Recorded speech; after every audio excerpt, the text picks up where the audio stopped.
here with Concordia head softball coach Todd LaVelle to preview the 2017 season, which is coming up pretty soon as we record this interview.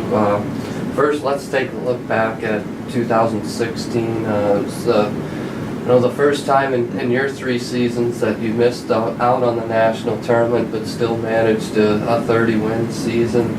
I know you had higher expectations as far as conference finish-wise, but how do you kind of take that and build off of 2016? Yeah, that's a good question, Jake. There's no doubt that last year, even though 30 wins, and I think you said tied 5th for the conference title, is somewhat success, but here at Concordia, we strive for much better than that, and I have high expectations for myself and my coaches and my players, and to be real honest and transparent, it didn't meet our expectations. I didn't point the fingers at anybody in the off season. I pointed the thumb at myself and said, hey, I think it's a little bit broke. We need to fix it. So spent several months this summer looking at it and what we could do different, and I think we've made some changes, and I think they're all positive changes, and I think so far, knock on wood, the girls are buying in to those changes. But the expectations for 2016 are a lot higher.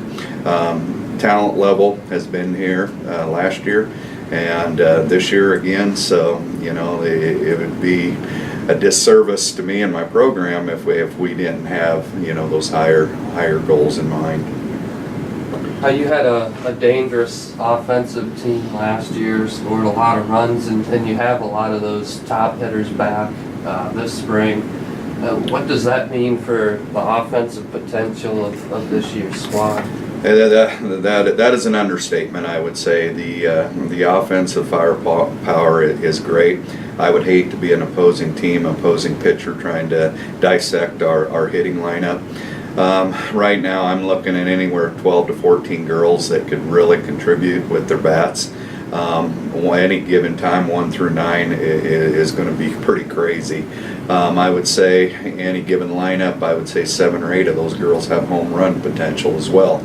So it's just not they're just hitting for base hits or playing small ball. They have the ability to take it deep. So it definitely going to be fun. Going to have to be patient with them, as this time of year, getting all hitting and outside and all that, it just seems to take a little bit more time.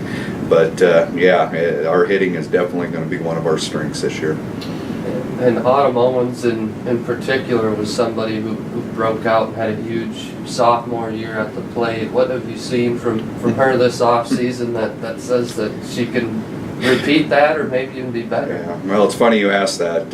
I was pitching batting practice yesterday. We were outside for the first time on the turf, and I think she had 4 to the track, or I would consider home runs off me yesterday. Granted, I'm not as good as the pitcher she'll be facing, but she has very quick hands.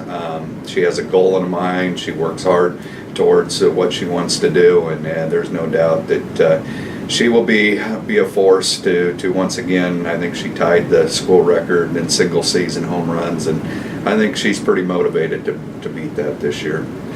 Now, Kylie Harpst and Taylor Huff were transfers that got their first playing time at Concordia last year. That you were familiar with them, having coached them in high school. How much better do you think they can be now that they've had a full season under their belts at Concordia? Yeah, that definitely helped. I mean, both of them one came from a D1, D2 program. They both were here, even though they were familiar with my coaching philosophy and style. I think it took them a while to get settled in to the GPAC way of things, if you will. But definitely looking very high expectations for them. It's kind of bittersweet.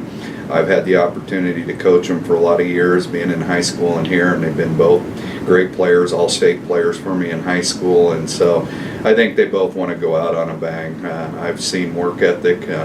Both of them said at the end of last season, on our last loss against Hastings, we can't wait for next year, and there's no doubt they've worked extremely hard in the off season, the fall season, to prepare themselves to be leaders on this team.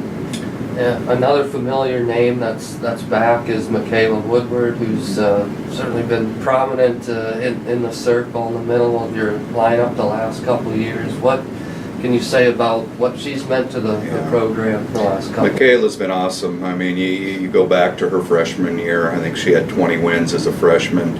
I go back to that 80, 90-degree day in conference where we were 7th seed, and she pitched 5 complete games to win conference. So there's no doubt she has a lot of talent. Speaking of a girl that's worked extremely hard in the off season this summer, she stayed here over the summer, worked at a local business, but she was always up here lifting, running on her own. So there's no doubt she has the drive to lead us in the circle. I believe pitching is going to be one of our strong points this year, obviously because of Michaela, but she has a network of girls to help her. And what I mean by that is Michaela's not going to have to pitch every game. We've had to go to her probably more than I'd like in the past, where she's going to be able to hand it off to a Kylie, Amanda Wygant, and Bailey Cleary, and that's going to help. That's going to help that she's not going to have to do everything by herself. So we're going to try to keep her more fresh towards the last part of the conference or middle part of the conference, but there's no doubt Michaela has some high goals, and I'm sure she's eyeing the single season record for wins as well. You mentioned one of the new pitchers that you have on this team. I know some new players were a big part of last year. What does this recruiting class that came in this past fall add for this team? Yeah, we have several. I always hate to I always forget I'm going to mention somebody, but just some girls off the top of the head. Ronnie Watson, an outstanding player from American Pastime Gold out in California, will be pushing to her starting position at first base, and a really good hitter as well. Delaney Nance, another great pitcher, great hitter from Scottsdale, Arizona area, that will come in here and vie for a starting spot as well.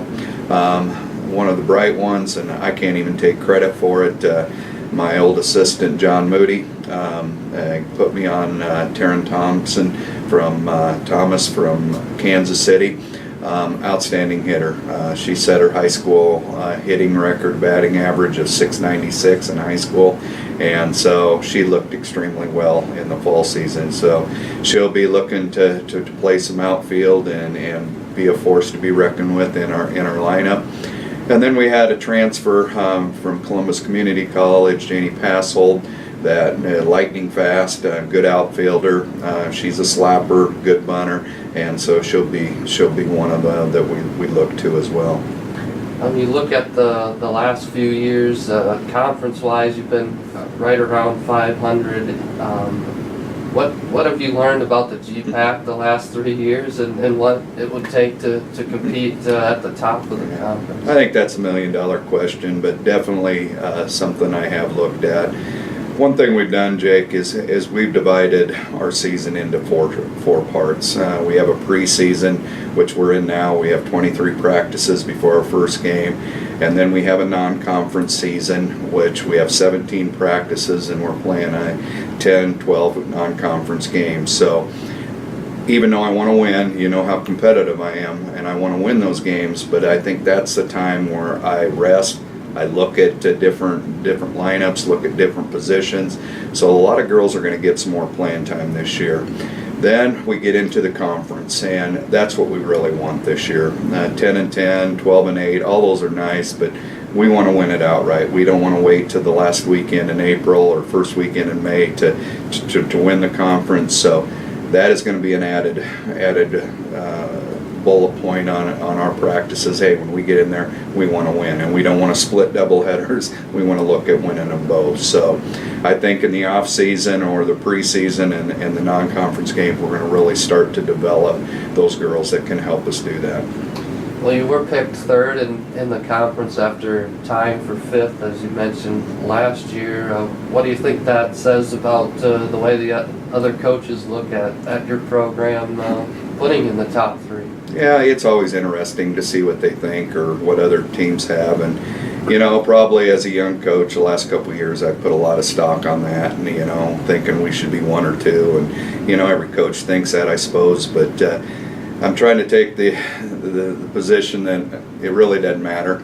We have a saying this year, it just win the day, and we're trying to win the day, whether it be spiritually, whether it be academically, or whether it be softball. We're just trying to win the day, and so we're not really looking ahead. Obviously, we're happy. When I told the girls in the weight room when it came out that they were third, there were smiles and maybe a few rounds of applause. But even though we're happy, we're not satisfied, and the girls know our expectations are high. And I'm happy that my peers, my coaching colleagues, think that highly of us. But I think they also understand the firepower that we possess here at Concordia.